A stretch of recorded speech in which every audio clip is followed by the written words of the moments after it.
오늘 저희가 교독한 본문을 중심으로 서로 사랑하라는 제목으로 말씀 나누겠습니다. 우리의 일상 속에서 불은 여러 면에서 유용합니다. 영어로 이제 fire라고 하잖아요. 불은 인류의 생존은 물론이고 문명의 발전의 필수 요소 중 하나입니다. 그래서 저 그림은 이제 프로메테우스가 인간 세상에 불을 신들의 세계로부터 훔쳐서 가져오는 장면을 그린 그런 그림입니다. 그래서 그리스 신화도 프로메테우스가 신들의 세계에서 불을 훔쳐 사람들에게 가져다 줌으로써 인류의 문명이 시작되었다고 말합니다. 그래서 이제 프로메테우스는 저 일 때문에 프로메테우스의 형벌이라는 형벌을 당하게 되죠. 간에 날마다 독수리에 의해 간이 쪼아먹히게 되는 그런 형벌을 당하게 됩니다. 하지만 이 불은 잘못 사용하면 엄청난 폐해를 개인과 사회 전체에 끼치게 됩니다. 초가 지붕이 줄을 이루던 옛날엔 아이들의 불장난으로 인해 초가 삼간을 다 태우는 일이 비일비재했습니다. 그런데 하나님의 말씀 또한 영적 세계의 새 지평을 여는 불과 같습니다. 사람들은 말씀을 통해 불일 듯 깨달음을 얻게 되고 그래서 하나님을 알고 하나님의 뜻도 발견합니다. 그런데 말씀을 가지고 불장난을 하는 못된 사람들 때문에 말씀이 왜곡되는 경우도 더러 있습니다. 오늘 본문에 말씀이 그렇게 사용되기도 했습니다.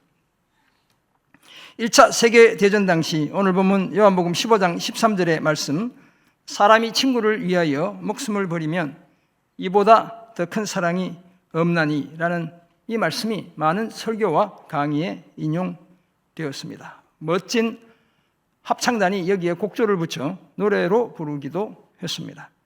그런데 그 의미는 바로 이런 것이었죠. 그러므로 너희 젊은 이들은 전선으로 나가서 전쟁터로 나가서 명령을 수행하다가 필요할 경우 국가를 위해 목숨을 버려야 한다는 뜻이었습니다. 하나님의 말씀을 가지고 소위 불장난을 쳐서 많은 젊은이들을 전쟁의 포화와 총칼의 희생 제물로 삼고 말았습니다. 사랑 그 자체는 너무나 소중하고 아름답지만 이처럼 사랑도 때로는 관계를 깨뜨리고 사람을 파멸로 이끌고 심지어 전쟁을 일으키기도 합니다. 특히 이기적인 사랑은 사랑이라는 이름에도 불구하고 사실 미움이나 원망보다 훨씬 더 악합니다. 잘못된 사랑은 소멸하는 불과 같아서 사랑하는 사람, 사랑받는 사람 모두를 치명적인 피해자로 만들어 버립니다. 이런 위험에도 불구하고 예수의 사람들은 사랑을 포기할 수 없습니다. 왜냐하면 창조주요, 통치자요, 구원자이신 우리 하나님이 사랑이시기 때문입니다. 그래서 요한 사도는 요한일서 4장 8절 16절에서 하나님을 사랑이시라 이렇게 정의합니다. 그리고 그 하나님이 오늘 우리에게 사랑의 삶을 요청하고 계시기 때문에 우리는 사랑을 포기하지 못합니다. 예수님은 오늘 본문을 통해 제자들에게 다시 한번 서로 사랑하라고 당부하셨습니다. 그것도 예수님이 제자들을 사랑한 것 같이 서로 사랑하라고 하시죠. 예수님은 요한복음 13장 34절을 보면 이미 서로 사랑하라는 이 계명을 새 계명으로 주신 바 있습니다. 그리고 15장에 와서 다시 그 말씀을 하고 계신 거예요. 자신이 제자들을 사랑한 것 같이 서로 사랑하라는 이 말씀은 목숨을 걸고 서로 사랑하라는 말씀입니다. 그런 의미에서 사람이 친구를 위해 목숨을 버리면 이보다 더 큰 사랑이 없고 내가 명하는 대로 행하면 곧 나의 친구라고 하십니다.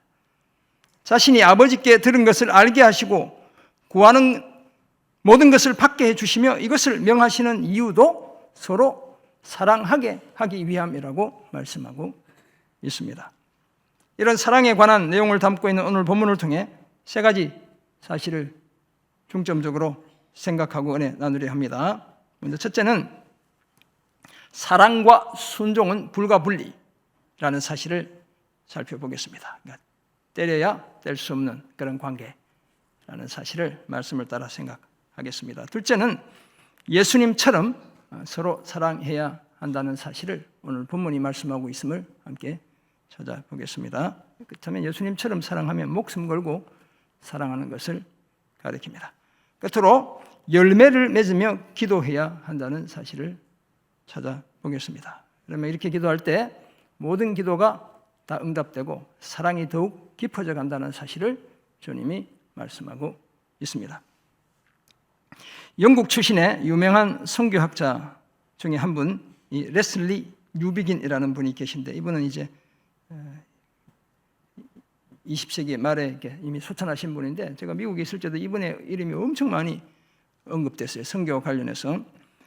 요한복음 15장 전체를 선교적 관점에서 이해했습니다. 그 제자들이 가서 열매 맺는 것을 복음을 전해 영혼을 구원하는 것으로 보았습니다. 분명히 그런 요소가 내재되어 있습니다. 그렇다고 해서 여기서 말하는 열매가 영혼 구원에 국한된 것은 결코 아닙니다. 가까이는 사랑을 실천하는 것, 바로 이것이 열매입니다. 그래서 예수님은 제자들에게 내가 너희를 사랑한 것 같이 너희도 서로 사랑하라고 말씀하십니다. 사랑이야말로 예수님을 따르는 제자들이 맺어야 할 진정한 열매다, 이렇게 이해할 수 있습니다. 서로 사랑해야 13장 35절에 따르면 이로써 모든 사람이 서로 사랑하는 그 사람이 예수의 제자라는 사실을 자연스럽게 알게 됩니다. 참된 사랑을 통해 복음이 사람들의 가슴 속으로 스며들게 되는 겁니다. 뭐 소리가 들려? 뭘 꺼요? 네, 네, 네, 네, 네. 카톡도 확인하시고 다 무음 또는 네, 전원을 끄도록 해주시기 바랍니다. 네, 네. 괜찮습니다. 네. 우리가 이게 산재물로 들여지니까 막 폰도 들리고 이렇게 내 뜻대로 내 뜻이 막 나타나는 거예요. 어쩔 수가 없어요. 이런 예를 바탕으로 오늘 본문을 통해 우리가 발견하는 첫 번째 사실로 사랑과 순종은 불가분리입니다. 안 끄면 또 오기 때문에 꺼야 돼요. 네.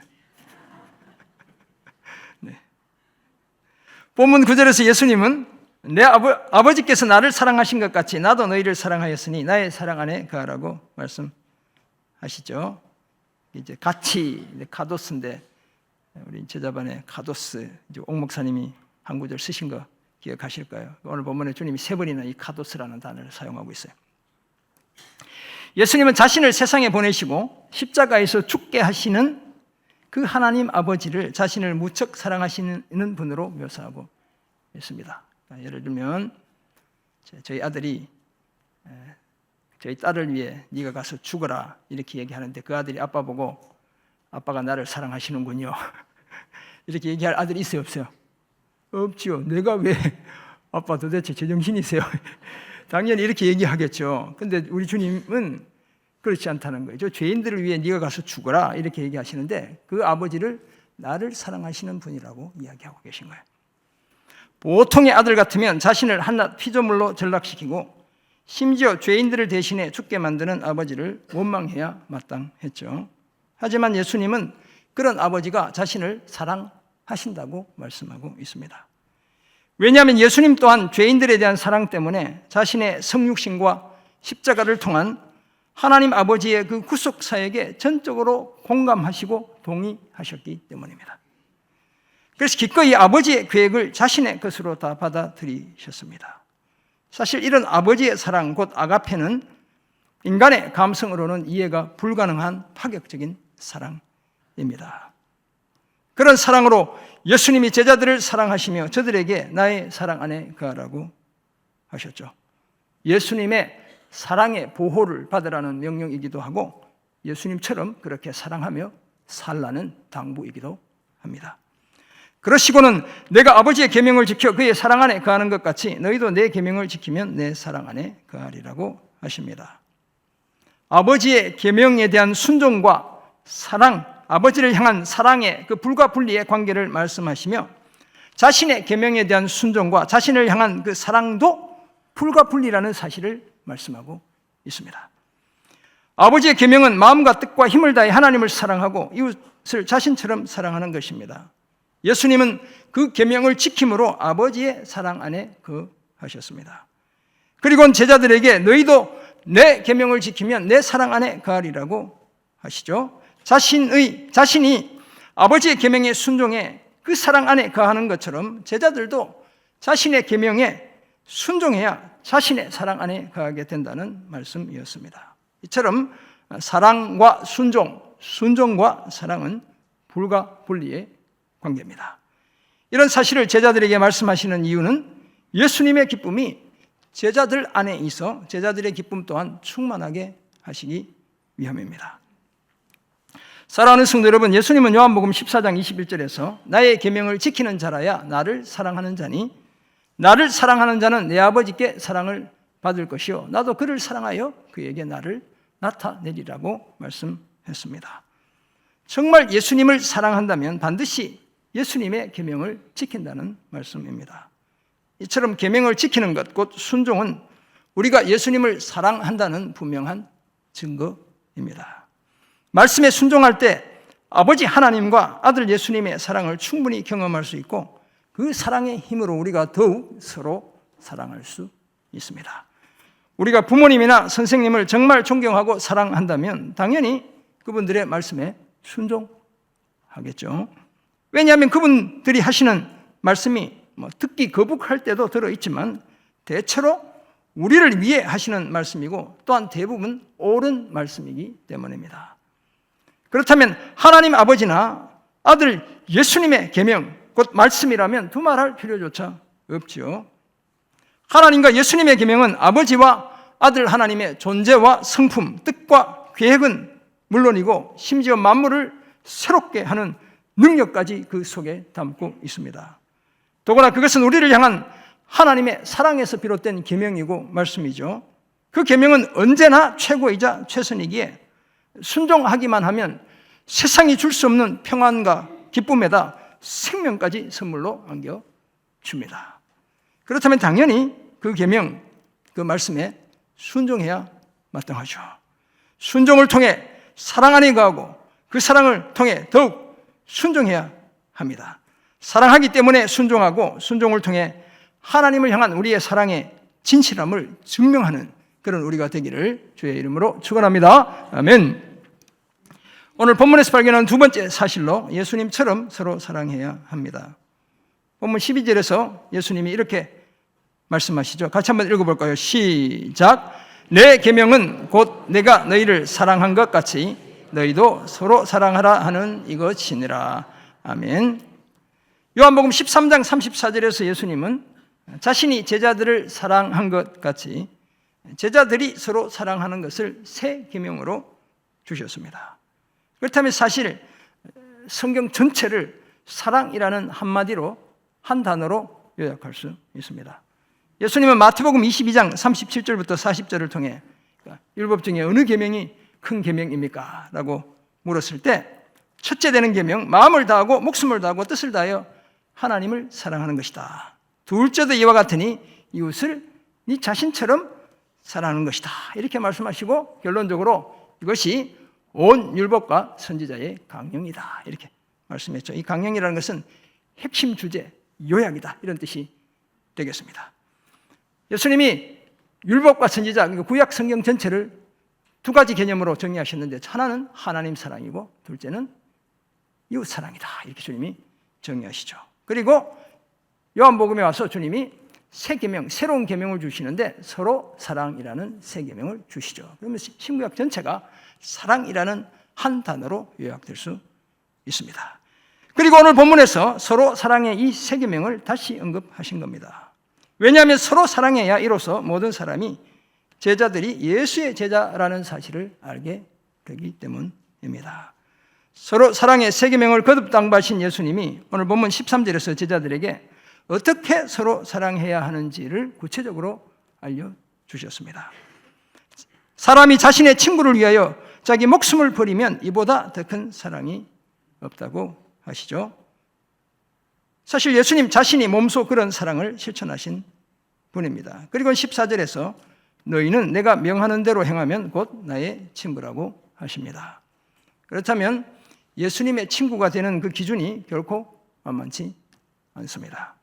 예수님이 명하시는 대로 행해야 예수님의 친구입니다. 그것도 서로 사랑하라는 이 계명을 목숨을 내어주며 지켜야 주님이 친구로 인정해 주시는 겁니다. 그리고 말씀하시기를 이제부터는 너희를 종이라 하지 아니하리니 종은 주인이 하는 것을 알지 못함이라.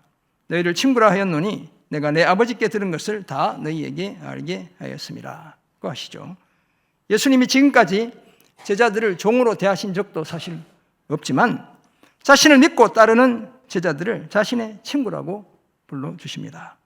친구이기 때문에 자신의 아버지 하나님 아버지께 들은 모든 것을 다 알게 해 주셨다고 말씀하십니다. 진정한 친구이기에 서로 간에 비밀이 없었다는 말씀입니다. 히브리서 저자는 이런 예수님이 심지어 성도들을 형제라 부르시기를 부끄러워하시지 않았다고 말씀합니다. 그렇다면 예수님의 친구이자 형제들인 제자들은 당연히 예수님처럼 목숨을 버리기까지 하면서 서로 사랑해야 합니다. 사랑하는 성도 여러분, 진짜 친구는 그저 사랑을 일방적으로 받기만 하는 블랙홀과 같은 삶을 살지 않습니다. 친구가 베푼 사랑을 고마워하며 자신도 친구를 더욱 사랑합니다. 왜냐하면 사랑에 빚진 마음을 떨쳐버릴 수 없기 때문이죠. 예수님은 끝까지 자기 사람을 사랑하는 자신의 사랑을 받은 사람들이 자신처럼 서로 사랑하기를 기대하셨습니다. 받는 사랑의 삶을 넘어 주는 사랑의 삶을 살기를 그토록 원하신 겁니다. 그래서 서로 사랑의 세 계명을 거듭거듭 말씀하셨습니다. 우리는 다 우리의 영원한 친구요 형제이신 예수님의 사랑에 빚진 자들인 줄 믿습니다. 사실 이 빚은 우리의 모든 재산을 다 팔아서도 심지어 목숨을 바쳐서도 다 갚지 못할 빚입니다. 그런데 그 빚을 조금씩 갚는 방법이 있죠. 그것이 바로 우리가 서로 사랑하는 것입니다. 그저 사랑의 흉내만 내지 말고 진심으로 서로 사랑하는 것입니다. 진정한 친구가 되어 목숨을 내어줄 각오로 서로 사랑하는 것이죠. 넉넉한 것을 나누어주는 것만으론 예수님이 기대하시는 사랑에 미치지 못합니다.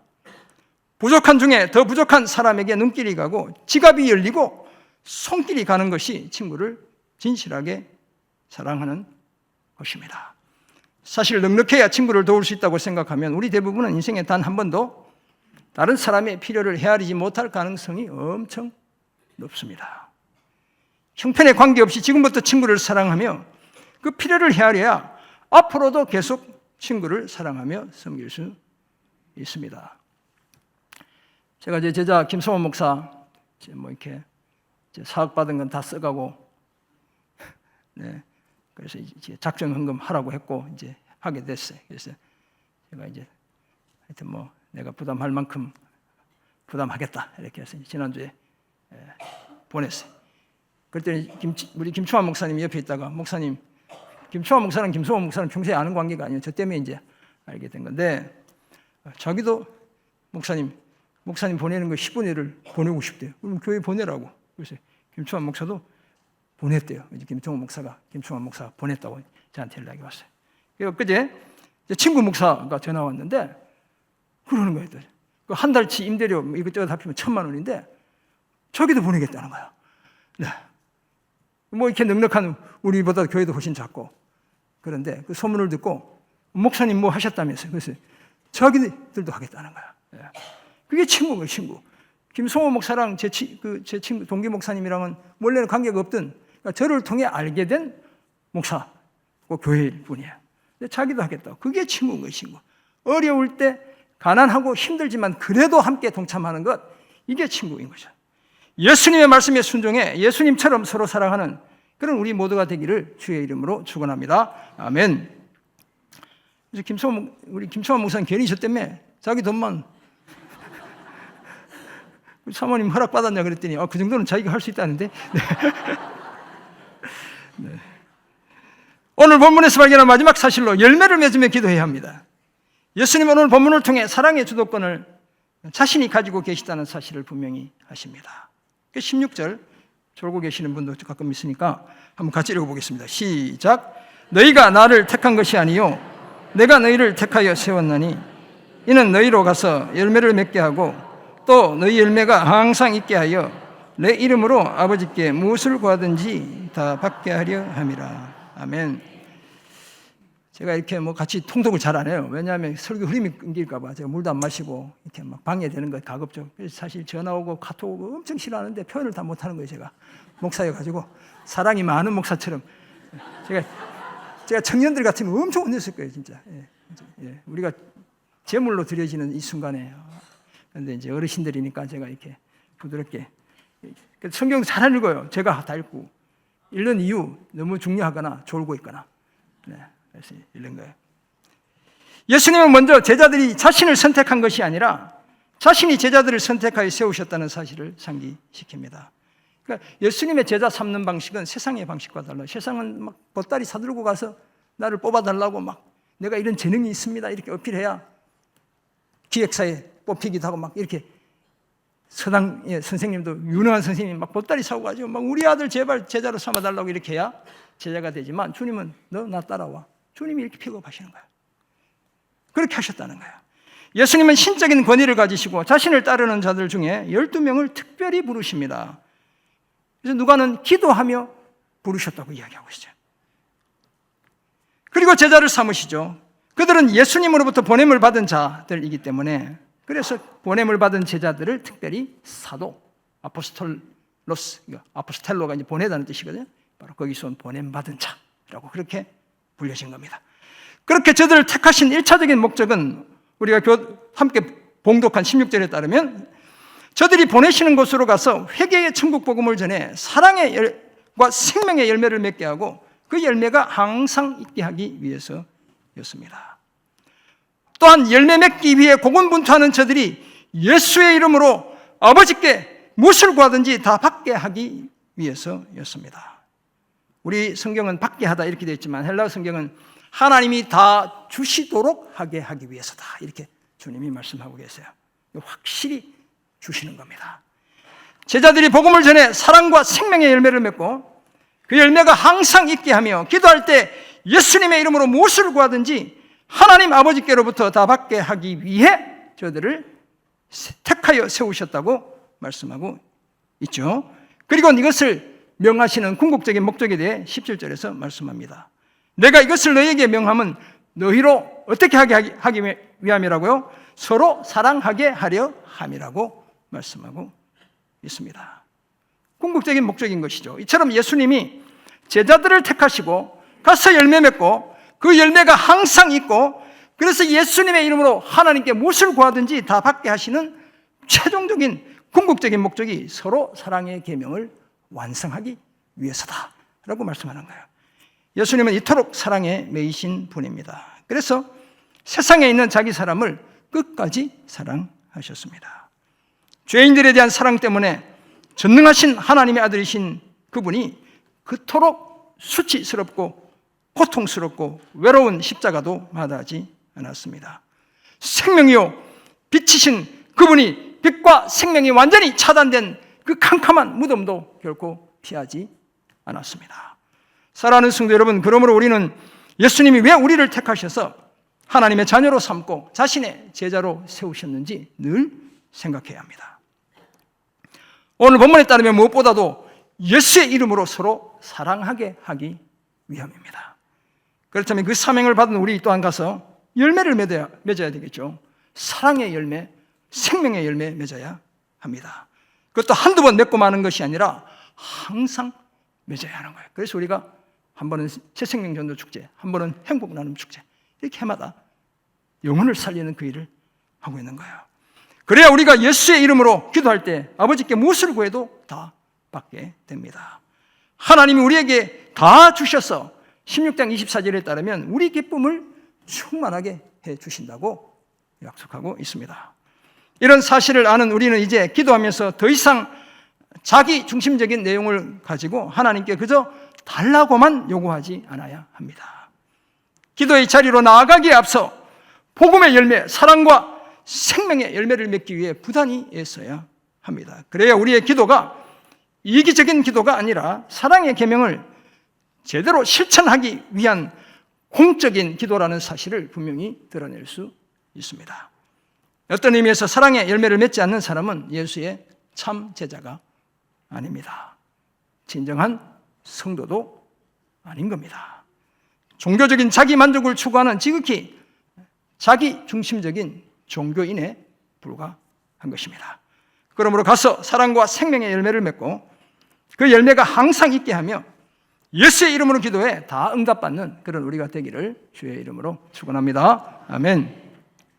오늘 본문을 통해 세 가지를 한번 생각해 보았습니다. 사랑과 순종, 순종과 사랑은 불과 분리다. 때려야 될 수 없다. 이렇게 생각해 봤죠. 예수님처럼 목숨 걸고 서로 사랑해야 한다. 우리가 열매를 맺으며 사랑과 생명의 열매를 맺으며 기도해야 다 응답받고 사랑이 훨씬 더 깊어지고 커진다는 사실을 생각해 보았습니다. 이런 사실을 알게 된 우리 이제 어떤 삶을 힘써야 될까요? 첫째는 최대한 사랑해야 합니다. 예수님의 제자들인 우리는 이제 사랑의 생색 내기는 그만 그쳐야 합니다. 예수님이 우리에게 보여주신 사랑은 생색을 내는 정도의 사랑이 아니라 최대한으로 사랑하는 사랑입니다. 예수님은 세상에 있는 자기 사람을 사랑하시되 끝까지 사랑하셨습니다. 목숨을 걸고 사랑하셨다는 거예요. 그래서 십자가를 지시고 무덤에 갇히기까지 사랑하셨습니다. 하나님 아버지의 우리를 향한 사랑도 마찬가지죠. 요한복음 3장 16절에 따르면 독생자를 주시며 우리를 사랑하셨습니다. 이처럼 사랑하셨다고 그렇게 말씀하고 있습니다. 가장 소중한 것을 희생하며 사랑하신 겁니다. 그래서 하나님의 사랑은 파격적인 사랑이자 최대한의 사랑입니다. 이런 사랑에 미친 우리는 하나님과 그리스도의 복음과 교회와 지체들을 최대한 사랑해야 될 줄 믿습니다. 사랑하는 척 흉내만 내지 않아야 합니다. 사랑의 잠재력은 작은 내 가슴과 작은 내 손 안에 있는 것이 아니라 내가 사랑하는 깊고 넓은 하나님의 가슴과 전능하신 하나님의 손 안에 있는 줄 믿습니다. 하나님의 이 사랑을 힘입어 최대한 사랑하는 그런 우리가 되기를 주의 이름으로 부탁드립니다. 아멘. 두 번째, 사랑도 잘 해야 되니까 분별력 있게 사랑해야 합니다. 어떻게 사랑해야 한다고요? 분별력 있게 사랑해야 합니다.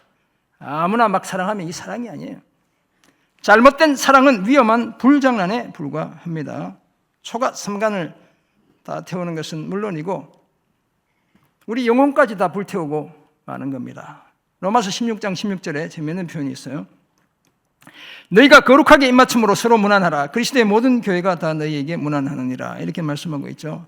우리가 이 말씀을 곧이곧대로 지켜야 된다고 제가 예배 마치고 인사하면서 모든 자매들과 입을 맞춘다면 교회 꼴이 많이 하는 것입니다. 저 목사가 제정신인가 이렇게 이런 교회 계속 다녀야 되나 뭐 이런 생각할 거예요. 그만큼 마음과 마음이 통하는 그런 인사를 나누라 이런 얘기지 막 가서 그냥 아무나 그냥 입 맞추라 이런 얘기가 아니라는 거예요. 분별력이 있어야 한다는 말입니다. 안식월 기간 동안 미국에 있을 때 제가 새벽기도 때 잠깐 말씀드렸는데 친구 목사님으로부터 갑자기 전화가 왔습니다. 제가 이제 동기들보다 한참 늦게 신학을 해서 목회하면서 어려움이 있으면 자꾸 이제 저한테 전화하는 우리 동기 목사님, 동생들 목사님들이 여러 분 계세요. 그러니까 평소에는 전화 안 와. 이제 문제만 생겨야 전화가 와요. 갑자기 이제 오는 전화는 목회에서 뭐 일이 생겼다는 그런 뜻이죠. 아니나 다를까 교회 성가대, 그러니까 음악하는 분은 특히 조심해야 돼요. 성가대의 유부남 집사와 유부녀 집사가 바람이 났다는 거예요. 그래서 양쪽 집안이 발칵 뒤집혔다고 어떻게 해야 되냐고. 얘기 들어보니까 1년 이상 그런 관계가 지속되었고 유부남의 아내 되시는 분은 그 바람난 유부남이 이전에도 그런 짓을 벌였는데 한번 용서해 준 적이 있다고 말했어요. 그래서 제가 그 말을 듣고 이 삭수가 노래 그래가지고 당회에 보고하고 당장 두 사람 다 출교시키라고 교회에서 쫓아내라고 했어요. 뭐 그런 분은 뭐 제가 몰라서 없겠지만 저는 당연히 보고 안 하고 쫓아낼 겁니다. 우리 교회 안에 그런 분이 계시면 당장 나가라고 교회에서 교회 어지럽히지 말라고 딴 데 가능한 데 딴 데 가서 하라고 할 거예요 제가. 안 돼요 교회 우리 교회 안 됩니다 여러분. 당연히 갈 것도 없어요. 네, 신고하세요, 저한테. 네. 안 돼요. 그날부터 네, 당장 교회 문턱을 밟으면 안 돼요. 네, 그리고 개가 천선하고 안 돼요. 그 더 이상 피해자와 동시에 있다는 거 안 돼요. 안 되기도 하고 네, 교회를 어지럽히기 때문에 안 돼요. 분별력을 잃은 사랑은 더 이상 사랑이 아닙니다. 자신과 가정과 교회를 파멸로 몰아가는 못된 불장난이죠. 흉기인 겁니다. 그러므로 최대한 사랑하기를 힘쓰되 어떻게 사랑해야 한다고요? 분별력 있게 사랑해야 하는 겁니다. 이런 복된 삶을 힘쓰는 그런 우리가 되기를 주의 이름으로 꼭 부탁드립니다. 여러분, 목사들 중에도 그런 분 많아요. 네. 조심해야 된다고요. 제가 그런 인간이 되지 않도록 기도하셔야 되고, 여러분들도 거룩하고 순결한 삶을 계속 지켜나가야 되는 겁니다. 우리가 아는 물고기 중에 키싱구람이라는 물고기가 있죠. 너무너무 사진이 예뻐요. 그죠? 다정해요. 엄청 다정해요. 저렇게 다정할 수 있을까? 이 물고기가 입을 맞추는 것은 사랑하기 때문에 그런 것이 아니죠. 네. 키싱구라미의 입을 맞추는 행동은 애정 표현이 아니라 주로 영역 다툼을 할 때 또는 먹이를 두고 경쟁할 때 나타나는 행동이라는 거예요. 더불어 살기보다 자신의 영역을 지키려는 본능이 강한 이 물고기는 다른 물고기가 자신의 영역에 들어오면 입을 맞추는 행동으로 자기 힘을 과시해 쫓아내려고 하는 겁니다. 먹이 경쟁에 있어서도 키싱구라미는 입으로 먹이를, 입이 이렇게 잘 긁어 먹도록 이렇게 동그랗고 납작하고 이렇게 돼 있죠. 먹이를 긁어 먹는 습성이 있어서 다른 물고기와 먹이를 두고 경쟁할 때 내가 먼저 먹어야 되니까 쫓아내려고 입을 맞춘다는 거예요. 서로 사랑하는 것 같지만 저 입 맞추는 행위가 우리 같으면 어떤 짓이에요? 주먹질 하는 거야. 서로 주먹질하고 있는 거예요. 서로 싸우고 있는 것입니다. 사랑하는 성도 여러분, 진실한 사랑은 사랑의 행동과 사랑의 마음이 항상 한결같습니다. 표리, 겉과 속이 부동, 서로 다른 것이 아니라 동일합니다. 예수님은 그런 사랑을 우리에게 보여주셨습니다. 우리를 진심으로 사랑하셨고 그래서 자신을 희생하셨습니다. 오늘 본문에 따르면 사랑과 순종은 불과 분리의 관계입니다. 예수의 제자들인 우리는 예수님처럼 사랑해야 합니다. 나아가 열매 맺으며 기도해야, 사랑의 열매 맺으며 기도해야 다 응답받습니다. 그렇다면 이제 우리는 예수님처럼 최대한 사랑해야 하고 또한 분별력 있게 사랑해야 될 줄 믿습니다. 하나님이 기뻐하시고 예수님이 기대하시는 진실한 서로 사랑의 삶을 늘 힘쓰며 살아가는 그런 우리 모두가 되기를 주의 이름으로 축원합니다. 아멘. 기도하겠습니다. 사랑의 주님, 오늘 주신 귀한 말씀을 기억합니다. 내가 너희를 사랑한 것 같이 너희도 서로 사랑하라는 주님의 이 말씀, 주님 이 말씀 기억하고 주님의 사랑 안에 거하며 이 사랑의 계명 반드시 지켜내는 저희들 에게 은혜 더해 주옵소서. 최대한으로 사랑하되 분별력 있게 사랑해 주님, 주님의 기쁨, 우리의 기쁨, 가슴 가득 채워지는 사랑의 역사 늘 이루어 주옵소서. 감사드리며 예수님의 이름으로 기도드립니다. 아멘.